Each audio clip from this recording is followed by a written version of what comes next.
Complete করছেন? জি। আচ্ছা ঠিক আছে, এটা পরে দেখবো। আচ্ছা মাদল সাহেব, জি। আপনি যেন আমাকে কি বলতে চাইছিলেন?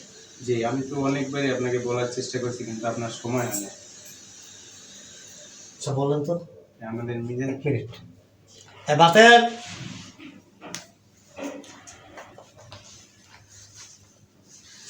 স্যার। আমি লক না করা পর্যন্ত কাউকে ঢুকতে দিবেন না। Okay sir. ঠিক আছে? Yes. হ্যাঁ আপনি কি যেন বলতে চাইছিলেন বলেন।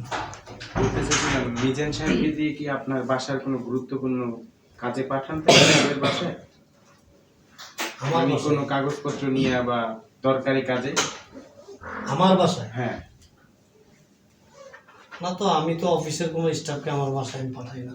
না, আমি প্রায় সময় দেখি আপনার বাসার থেকে বের হয়।